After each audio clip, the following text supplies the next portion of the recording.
परम सम्माननीय आदरणीय मेरे दर्शक, मीडिया से जुड़े YouTube channel, public app, Facebook, social media, तमाम जो प्लेटफार्म गूगल ने प्रदान किए हैं, उन पर दर्शक देखने वाले सभी साथियों को संतोष गंगेले का नमस्कार, प्रणाम स्वीकार करें। मैं आज आपके सामने उपस्थित होकर आपके मंगलमय की कामना करता हूँ। ईश्वर से प्रार्थना करता हूँ कि आपका जीवन मंगलमय हो। ये शरीर नाशवान है, इस बात का ध्यान रखना है। शरीर जो अपना जो बीज है वो अंकुरित हुआ है, पौधा बना है, पौधा बन के वृक्ष बनेगा और फूल फल देने के बाद वो नष्ट होता है। एक प्रकृति का नियम है। इस बात को ध्यान रखें कि हम जो जन्म लिया है तो हमारी मृत्यु भी निश्चित है। लेकिन हम जो देख रहे हैं, हमारे भारत की संस्कृति, भारत का इतिहास, जो भारत विश्व गुरु रहा है, उसमें हमारे महापुरुषों का अद्भुत योगदान रहा है। हम एक महापुरुष का नाम यहाँ नहीं लेंगे, क्योंकि इस महापुरुष में हमारे लाखों लाखों लोगों ने प्राणों की आहुति दी है, तो हमारी भारत की संस्कृति और संस्कार बचे हैं। आज भारत की संस्कृति और संस्कार बचाने के लिए हम सभी को संगठित होकर, इकट्ठित होकर काम करना पड़ेगा। यदि हम संगठित होकर काम करेंगे, मिलकर काम करेंगे, उसके लिए सबसे पहले हमें अपने जीवन को निरोगी रखना है, अपने शरीर को स्वस्थ और निरोगी रखना है। इसके लिए हमें सबसे पहले सूर्योदय के पहले उठना चाहिए। ब्रह्म मुहूर्त में उठ करके नित्य क्रिया करें, व्यायाम करें, घूमें फिरें, वह हल्का सा चाय नाश्ता करके भोजन करने के बाद में बढ़िया स्वस्थ रहें। बुरी संगत से दूर रहें। सबसे बड़ा संगत का प्रभाव बुरी संगत का वर्तमान में पड़ रहा है। इसी हमारे युवा और स्त्री रास्ता भटक रहे हैं। अधिकांश हम देख रहे हैं, जितना मैं सोशल मीडिया और पत्रकारिता से जुड़ा हूँ, अधिकांश जो हत्याएं हो रही हैं, कत्ल हो रहे हैं, वो गलत संगति कारण हो रहे हैं। महिलाओं की पुरुष संतुष्टि नहीं कर पाते हैं। उसका कारण भी यही है कि पुरुष नशा करने का आदी हो रहा है, लोभ लालच में है, नियम संयम नहीं है, खाने पीने का भोजन नहीं है, उनके नेत्र और मनोबुद्धि में उनकी विचारधारा सही नहीं है। इसलिए पर नारी की ओर देख करके वो आकर्षित होते हैं, कामुकता होते हैं और फिर वो अपराध करते हैं। दूसरा, नशा नाश की जड़ है भाई, इसका फल अत्यंत दुखदायी। नशा नाश का जड़ है, तो नशे से बचें। मैंने जीवन में कोई नशा नहीं किया है। संगत सबकी रही, हमारे ऊपर संगत इसलिए नहीं व्यापती कि चंदन वृक्ष व्यापत लिपटे रहत भुजंग।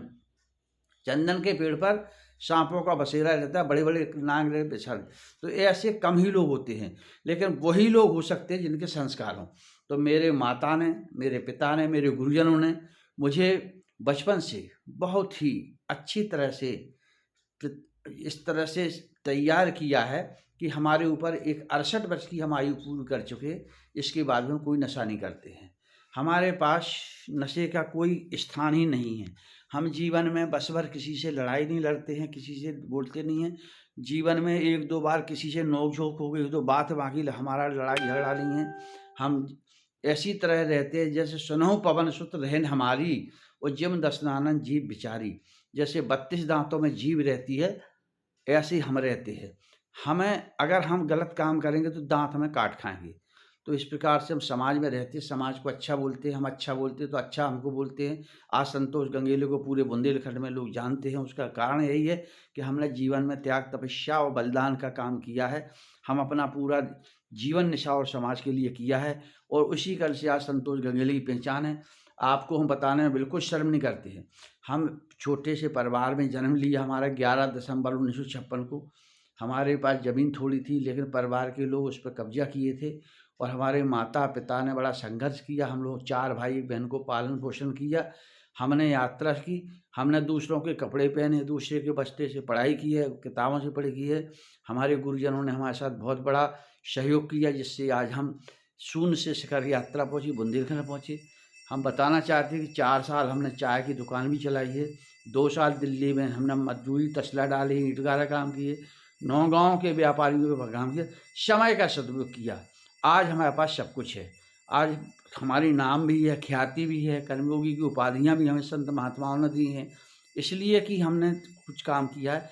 हमारे ऊपर इतने ज़्यादा मान सम्मान और अभिनंदन वंदन लोगों के डले हुए हैं कि हम उसको अगर विचलित होंगे तो सारे बारूद की तरह नष्ट हो जाएंगे।